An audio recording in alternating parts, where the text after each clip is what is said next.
My dears, welcome back to my channel. इस video में हम लोग class 10th English model paper को सॉल्व करने वाले हैं, जो आपके बोर्ड एग्जाम के लिए काफ़ी महत्वपूर्ण साबित होगा।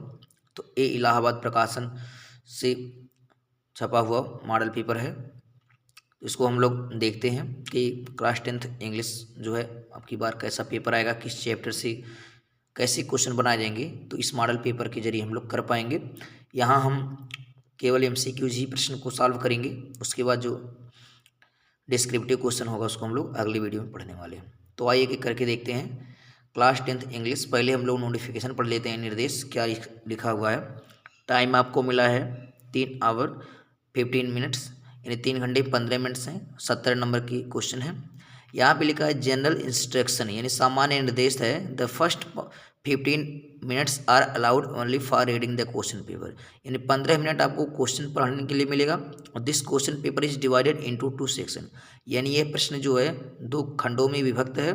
Section A contain multiple choice question, जो है सेक्शन ए जो है आपका खंड ए MCQs क्वेश्चन होगा, जिसमें सही ऑप्शन वाले क्वेश्चन होंगे। और सेक्शन बी में contains descriptive answer type question, यानी वर्णनात्मक प्रश्न होंगे, जिसमें आपको लिखना होगा। ऑल क्वेश्चंस आर कंपलसरी, यानी सभी प्रश्न अनिवार्य हैं। Marks are indicated against question, यानी सभी प्रश्नों के सामने जो है उसके अंक निर्धारित किए गए हैं। तो सेक्शन ए में हमें सिर्फ 20 MCQs क्वेश्चन मिलेंगे, जो 20 मार्क्स के होंगे। एक एक क्वेश्चन 1 नंबर के होंगे। तो यहाँ पे पहला क्वेश्चन है MCQs टाइप का, क्वेश्चन 1 2 3, यानी 1 से लेके 3 क्वेश्चन जो है इस प्रश्न से देखने को मिलेंगे। देखिए, read the following passage carefully and answer the question that follow choosing the correct answer, यानी जो पैसेज दिया गया है गद्यांश, उसको सावधानी पूर्वक पढ़ना है, उसी से ही क्वेश्चन आंसर छांटना है। वो भी बहुविकल्पी क्वेश्चन है। आप चाहें तो पैसेज को पढ़ के भी क्वेश्चन आंसर छांटें, नहीं तो सबसे आसान तरीका है, देखिए एक क्वेश्चन पढ़िए आप और इस लाइन को आप पैसेज में ढूंढिए, इससे आपका समय बच जाता है। वैसे तो मैं पढ़ के सुना दे रहा हूँ कि Subhash Chandra Bose was a great leader for of India, यानी सुभाष चंद्र बोस जो है एक बड़े नेता थे भारत के। हिज कंट्रीमैन कॉल्ड हिम, इन लोग उन्हें जो है नेताजी के नाम से पुकारते थे। ऐसे भी आप पढ़ के कर सकते हैं, लेकिन समय आपको बचाना है, क्वेश्चन काफ़ी रहते हैं, इसलिए यहाँ पे ध्यान दें। इस पैसेज को, इस क्वेश्चन को सबसे पहले पढ़ेंगे। हु वाज सुभाष चंद्र बोस, यानी सुभाष चंद्र बोस कौन थे। तो आप देख पा रहे हैं कि सुभाष चंद्र बोस क्या थे। तो Subhash Chandra Bose was a great leader, देख पा रहे हैं आप पहली लाइन में ग्रेट लीडर थे, एक महान नेता थे। तो ग्रेट लीडर आप देख पाएंगे, great scientist, great artist, great leader. Option number C जो है राइट आंसर हो जाएगा इसमें। तो ग्रेट लीडर थे, एक महान नेता थे। आगे मिला है प्रश्न, गिव मी ब्लड, मुझे खून दो, I will give you freedom, मैं तुम्हें आज़ादी दूंगा, यानी तुम मुझे खून दो, मैं तुम्हें आज़ादी दूंगा। आप ये पढ़े होंगे, ये स्लोगन है सुभाष चंद्र बोस जी का। तो आपको ज़्यादा कुछ नहीं करना है। ये किसका स्लोगन है कि तुम मुझे खून दो, मैं तुम्हें आज़ादी दूंगा। तो आप वो पढ़ाएंगे चंद्रशेखर आज़ाद, इनका नहीं सुभाष चंद्र बोस, यही ऑप्शन नंबर बी सही हो जाएगा। तो सुभाष चंद्र बोस जी ने ही कहा था कि तुम मुझे खून दो, मैं तुम्हें आज़ादी दूंगा। अगला क्वेश्चन है, Indian National Army was organised by, यानी इंडियन भारतीय राष्ट्रीय सेना जो है किसके द्वारा व्यवस्थित की गई, संगठित की गई। तो पंडित जवाहरलाल नेहरू, सरदार पटेल, सुभाष चंद्र बोस और जनरल करियप्प। तो आप देख पाएंगे कि यहाँ पे ही organised the Indian National Army, तो ही किसके लिए लगा है। तो आप बोलेंगे कि सुभाष चंद्र बोस ही जी का पूरा गद्यांश है, तो सुभाष चंद्र बोस ही जो है किए होंगे। तो ऑप्शन जो है जाएगा आपका सी सुभाष चंद्र बोस जी हैं। सुभाष चंद्र बोस ने भारतीय राष्ट्रीय सेना का गठन किया था। अब अगले प्रश्न पे आते हैं, जो 4 से लेके 8 तक क्वेश्चन है। चूज द करेक्ट ऑप्शन, यानी सही विकल्प चुनिए टू आंसर द फॉलोइंग, यानी उसके बाद उत्तर दीजिए। सही विकल्प चुनकर उत्तर देना है। ये आपके सप्लीमेंट्री को से है। At the clinic the doctor give tricky, यानी क्लिनिक पर जो है उस चिकित्सालय पर डॉक्टर ट्रिकी को क्या दिया।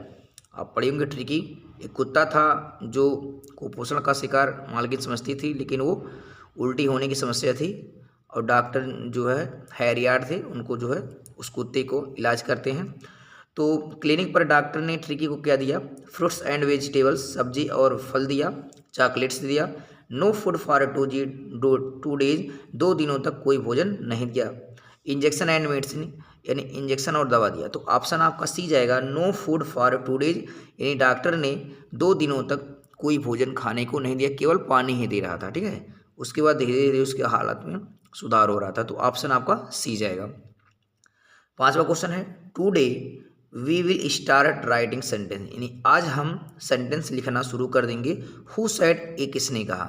21 चैप्टर का है, तो आप जानेंगे कि ये थीप्स स्टोरी नहीं, चोर की कहानी, जिसमें हरि और अनिल का पार्ट है। तो कौन कहता है कि आज हम जो है वाक्य को बनाना सीख जाएंगे। हरि सिंह कहा था कि अनिल सर्वेंट ऑफ अनिल, अनिल का नौकर, या लैंडलॉर्ड ऑफ अनिल, या अनिल का मालिक। लैंडलॉर्ड माने मालिक होता है। तो अनिल ने ही कहा था, क्योंकि अनिल ने ही हरि सिंह को रखा था काम पर, और हरि सिंह को जो है सेंटेंस पढ़ना लिखाना सिखाया था। तो वही अनिल ने कहा था कि आज हम सेंटेंस लिखना सीख जाएंगे। ठीक है, अगला देखेंगे कि मैक्स वाज प्रेजेंट, मैक्स उपस्थित था इन द रूम, कमरे में, ऑफ आसबल, आसबल की, यानी मैक्स आसबल के कमरे में उपस्थित था। टू किल हिम, उसे मारने के लिए, कीप ऑन हिम, उसकी नज़र उस पर नज़र रखने के लिए, take the report from him, उससे रिपोर्ट लेने के लिए, मीट हिम, उससे मिलने के लिए। तो ऑप्शन जाएगा आपका C, take the report from him, उससे रिपोर्ट लेने के लिए, क्योंकि वो मिसाइल के बारे में एक रिपोर्ट रखा था, उसी को लेने के लिए मैक्स वहाँ पे गया था। तो इस चीज़ को आप ध्यान दीजिए। अगला क्वेश्चन देखने को मिलता है, Mister Jaffers the constable had to arrest a man, यानी मिस्टर कांस्टेबल जो था, जेफर उसका नाम था, वो अरेस्ट ए मैन, एक आदमी को अरेस्ट कर रहा था, गिरफ्तार किया था। विदाउट माने जो बिना किसके थे, ये हेड का था, बिना पैर का था, बिना सिर का था, बिना पैर का था, बिना आँख का था, या बिना ग्लासेस, बिना चश्मे का था। तो आप कह पाएंगे कि बिना हेड के था। आप पढ़े होंगे जब ग्रिफिन्स चैप्टर में ग्रिफिन ने दवा निगल लेता है, उसके बाद क्या होता है, वो गायब हो जाता है। अपनी मालिकिन के घर में वो चोरी करता है और उसको फ़ोन कर दिया जाता है पुलिस को, और पुलिस जो है, जेफर्स आता है, उसको पता चलता है कि बिना सिर वाले इंसान को पकड़ना है, तो अचंभित हो जाता है। ठीक है, तो किस प्रकार का आदमी था ग्रिफिन, तो बिना सर के, क्योंकि वो टोपी वोपी निकाल दिया था तो उसका सर दिखाई नहीं देता था, तो बिना सर के ही था वो, और उसको पकड़ने वाला था कौन, मिस्टर जेफर। अगला है, भोली वाज द डॉटर ऑफ, यानी भोली किसकी पुत्री थी, कलेक्टर रामलाल की, तहसीलदार रामलाल, इंस्पेक्टर रामलाल, या नंबरदार रामलाल। तो आप पढ़े होंगे कि भोली के पिता एक नंबरदार थे जो गांव के सरपंच थे, तो नंबरदार रामलाल, यानी नंबरदार रामलाल आंसर हो जाएगा। अगला क्वेश्चन है क्वेश्चन 9 से 10, read the passage given below and answer the question that follow, यानी पैसेज को जो है पढ़ना है, गद्यांश को, और तब उत्तर देना है। ये आपके गोवा चैप्टर से लिया गया है, the glimpses of India, Bharat की झलकें। कैसे समझे कि during our childhood in Goa, यानी बचपन में गोवा के दौरान जो है, गोवा में बचपन के दौरान, the bakers use to be our friend, जो बेकर होते थे वो हमारे मित्र भी होते थे, कंपेनियन, साथी भी, गाइड माने मार्गदर्शक भी। ठीक है, तो भारत की झलकों से पाठ लिया गया है। He used to come at least twice a day, वो कम से कम दिन में 2 बार आता था baker. Once when set in the morning on his selling, एक बार वह सुबह को बेचने के लिए आता था। अराउंड देन अगेन, दोबारा। When he return after emptying, दोबारा वह आता था लौटकर जब इम्पटिंग हिज ह्यूज बास्केट, जब अपनी विशाल टोकरी वो खाली कर देता था, तो वो दोबारा आता था। एक बार सामान को दे के जाता था, अगली बार जब सामान खाली हो जाता टोकरी, तब वो आता था, पैसे वसूलता था। ठीक है, तो यही आपका क्वेश्चन है। आप पूरा पढ़ भी सकते हैं, नहीं तो आप छोड़ें, सीधे हमें अपने प्रश्न पे आना है, क्योंकि हमें समय भी बचाना है। देखिए question, the children regarded the baker, यानी चिल्ड्रन बच्चे मानते थे बेकर को, किस रूप में मानते थे, गाइड मार्गदर्शक के रूप में, कंपेनियन साथी के रूप में, फ्रेंड मित्र के रूप में, ऑल ऑफ दीज उपयुक्त सभी। तो आप देख पा रहे हैं कि गोवा में जो बेकर होते थे वो फ्रेंड भी होते थे, कंपेनियन भी होते थे, और गाइड भी होते, तीनों। तो फ्रेंड, कंपेनियन, गाइड तीनों होते थे, इसलिए ऑल ऑफ उपयुक्त सभी होता था। ठीक है, तो बेकर उस समय में जो है एक मार्गदर्शक, साथी और मित्र भी होता था। बेकर को पैडर के नाम से भी गोवा में जाना गया है। पूछा जाता है कि जो है गोवा में बेकर को किस नाम से जानते हैं, तो पैडर के नाम से। चलिए अगला देखें, when did the baker come, when माने कब, the baker come the second time, यानी बेकर कब सेकंड टाइम में दूसरी बार कब आता था। नेक्स्ट डे अगले दिन आता था। इन द इवनिंग शाम को आता था। आफ्टर इम्पटिंग द बास्केट, यानी टोकरी खाली करने के बाद। तो आपको अभी बताया हूँ कि देखिए व्हेन ही रिटर्न, एक बार वो सुबह आता था selling round and it then again when the return after emptying his basket, वह दोबारा कब लौटता था, जब उसकी टोकरी खाली हो जाती थी। तो ऑप्शन क्या हो जाएगा, आफ्टर इम्पटिंग द बास्केट, यानी टोकरी खाली होने के बाद दूसरी बार वो आता था। अब देखते हैं अगला नंबर है क्वेश्चन 11 से आपको 13 देखने को मिलेंगे। तो यहाँ से आप देख ही गए हैं कि सेकंड टाइम में वो कब आता था, तो आफ्टर इम्पटिंग द बास्केट। उसके बाद ये आपका आंसर हो जाएगा। और बेकर्स को क्या माना गया है, गाइड, कंपेनियन, फ्रेंड दोनों। इस चीज़ को ध्यान रखिएगा, क्वेश्चन अच्छा खासा है। अगला क्वेश्चन है 11 से 13। देखिए इस पैसेज से केवल 2 ही प्रश्न पूछे गए हैं, ठीक है, जो आपकी किताब से है। यहाँ पे 11 से 13 में बेस्ड ऑन योर अंडरस्टैंडिंग, आपकी समझ पर आधारित है क्वेश्चन। ये क्वेश्चन आंसर है राजवीर इज इनवाइटेड, उसी चैप्टर का है जहाँ पे हम लोग आसाम चाय के बारे में। तो राजवीर और प्रांजल 2 मित्र होते थे, ठीक है। राजवीर ने ही प्रांजल को इनवाइट किया था अपने घर के लिए, इस चीज़ को भी ध्यान रखिएगा। Rajveer is invited to Assam at Pranjal's home, यानी प्रांजल के घर जो है राजवीर को इनवाइट किया गया था, इस चीज़ को ध्यान रखिएगा। कब इनवाइट किया गया था, क्रिसमस इवनिंग, रेनी सीजन बरसात के समय में, लॉन्ग हॉलीडे लंबी छुट्टी के दिन, समर वैकेशन यानी गर्मी की छुट्टी में, ठीक है। तो प्रांजल राजवीर को इनवाइट किया था गर्मी की छुट्टी में, और गर्मी की छुट्टी में, और चूंकि ये दिल्ली में दोनों एक साथ पढ़ते थे, ये दोनों क्लासमेट होते थे, तो गर्मी की छुट्टी के दिन ही जो है प्रांजल ने जो है प्रांजल के घर पर राजवीर को इनवाइट किया गया था। अगला है किसा गौतमी, ये दस्तरबानाम बनारस चैप्टर का है, इसमें गौतम बुद्ध जो है उपदेश दिए रहते हैं। किसा गौतमी केम टू नो, किसा गौतमी को ज्ञात हो गया, जान गई, that death is common to all, कि मृत्यु जो है एक सामान्य बात होती है सभी के लिए। आफ्टर सीइंग मैंने क्या देखने के बाद, क्या देखने के बाद उसको ज्ञात हुआ कि मृत्यु जो है सभी के लिए सामान्य बात होती है। तो ऑप्शन देखते हैं, the rising and singing sun in the sky, आकाश में सूर्य को उगते और छिपते देखकर, द फ्यूनरल प्रोसेशन, शव यात्रा को देखकर, the flickering and extinguishing again the city lights, यानी फ्लिकरिंग माने होता है जलना, इसकी मतलब होता है बुझना, अगेन माने पुनः सिटी लाइट, यानी शहरों की जो बत्तियां थीं वो जल रही थी, बुझ रही थी, उसको देखकर। तो यही सही है, हर डेथ सन अपने मृत पुत्र को देखकर। तो क्या देख के जो है उसको लगा कि मृत्यु जो है एक सामान्य बात है, सभी के लिए एक सामान्य बात है। तो ये ऑप्शन सी हो जाएगा। जब वो सरसों मांगने के लिए जाती है, गौतम बुद्ध कहते हैं जाओ तुम एक मुट्ठी सरसों लेके आओ, लेकिन इस घर से लेके आना, ऐसे घर से जिसके घर से कोई व्यक्ति ना मरा हो। वो जाती है और सबके घर सरसों मांगती है, और किसी के घर ऐसा नहीं इन कोई व्यक्ति रहता है कि जो कभी ना मरा हो। वो निराश हो जाती है, उसको नहीं मिल पाता है सरसों, और थक के बैठ जाती है और देखती है कि शहर की जो लाइटें होती हैं वो कभी जलती हैं, बुझती हैं। उसको अंदाज़ा हो जाता है कि मृत्यु जो है सभी के लिए सामान्य बात है। तो ये ऑप्शन से हो जाएगा, flickering and extinguishing again the city against, ठीक है, सिटी लाइट्स।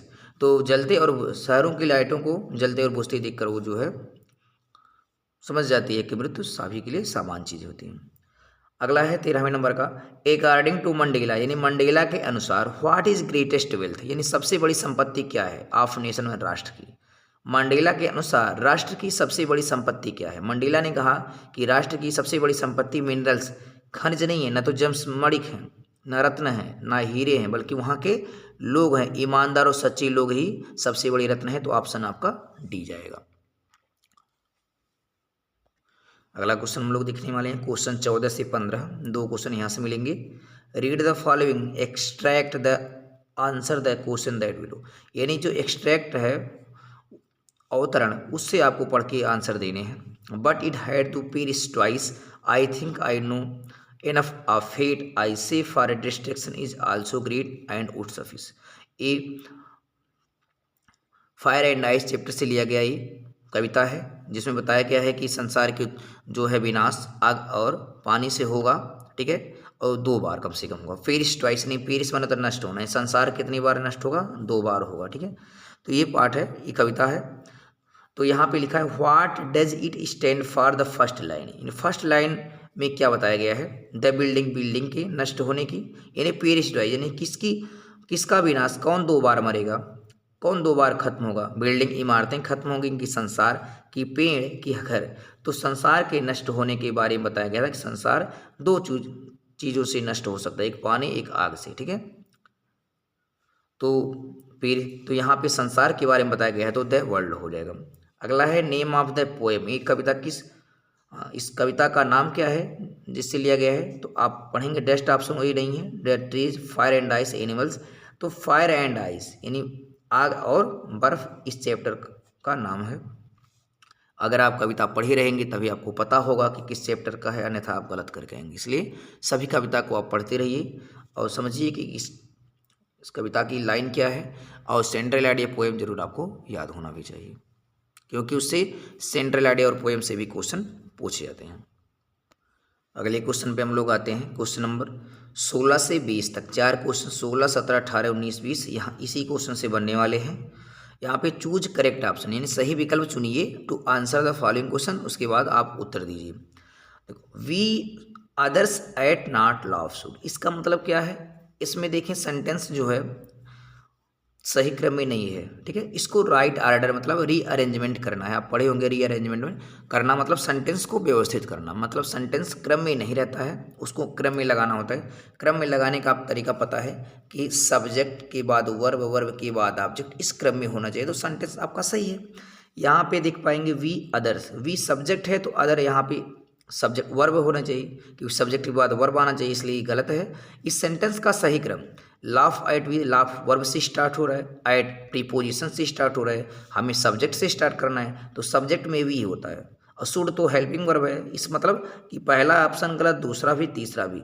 और यहाँ पे देख पा रहे हैं सब्जेक्ट और वर्ब, वी शुड नॉट, हमें नहीं लाफ ने हंसना चाहिए, एट अदर्स ने दूसरों पर, यही सबसे शुद्ध वाक्य है। ऑप्शन नंबर सी हो जाएगा, क्योंकि सेंटेंस सब्जेक्ट वर्ब से स्टार्ट होना चाहिए, बाकी 3 ऑप्शन में सब्जेक्ट से स्टार्ट नहीं होना था। अगला देखें, नो सूनर, नो सूनर पर हमने एक वीडियो बनाया हुआ है, आप उसको जाके देख सकते हैं, प्लेलिस्ट में है। As soon as, no sooner than, ये दोनों इसका मतलब होता है ज्यों ही जैसे ही, एक दूसरे के अपोजिट और निगेटिव होते हैं। एज सून एज पॉजिटिव में आता है, नो सूनर देन निगेटिव में आता है, लेकिन अर्थ दोनों के सेम होते हैं।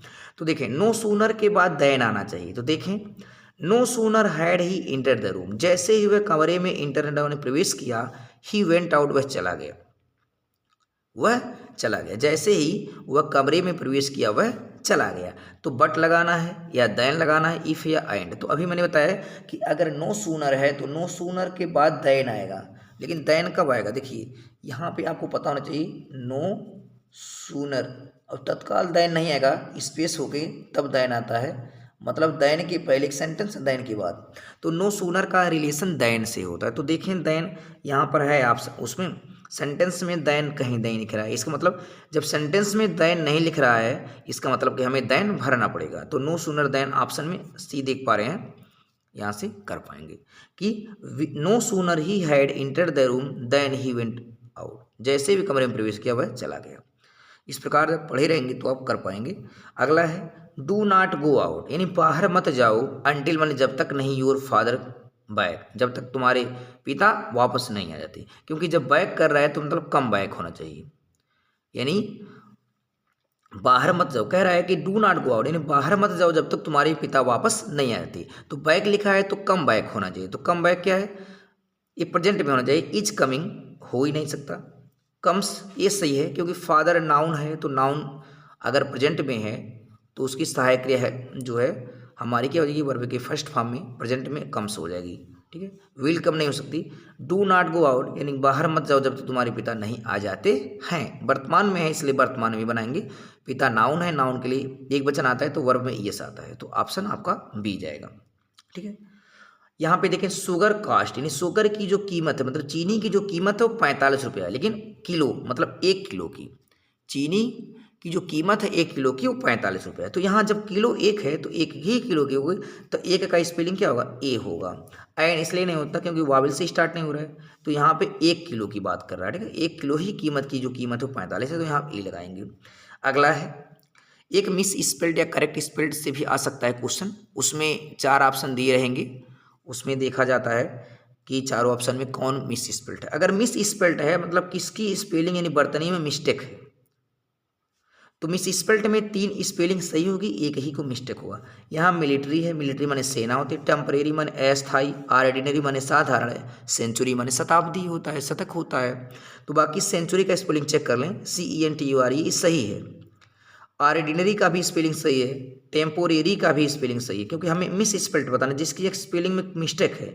तो मिलिट्री में मिस्टेक है, क्योंकि मिलिट्री में MILI होना चाहिए, यहाँ पे ई लिख दिया है, तो क्या होना चाहिए MILITARY, मिलिट्री ए सही है, लेकिन हमें मिस स्पेल्ट था।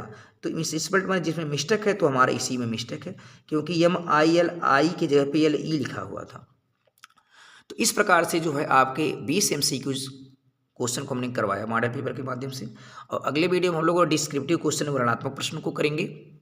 आई होप ये वीडियो आपको समझ में आया होगा। अगर ये वीडियो आपको समझ में आए तो उसको लाइक, शेयर और कमेंट करें, और कमेंट के माध्यम से बताएं कि आपको वीडियो कैसा लगा, ताकि आपके लिए और अच्छे अच्छे वीडियो बनाते रहें। जहाँ भी कोई समस्या है, जिस टॉपिक पर, जिस भी सब्जेक्ट में, आप कमेंट करके बताइए, हम उस पर वीडियो बनाने की कोशिश अवश्य करेंगे। हम चाहते हैं कि आपका बोर्ड एग्ज़ाम काफ़ी अच्छा निकले और आप अच्छे अंक से पास हो पाएँ। तब तक के लिए take care, thank you, good bye.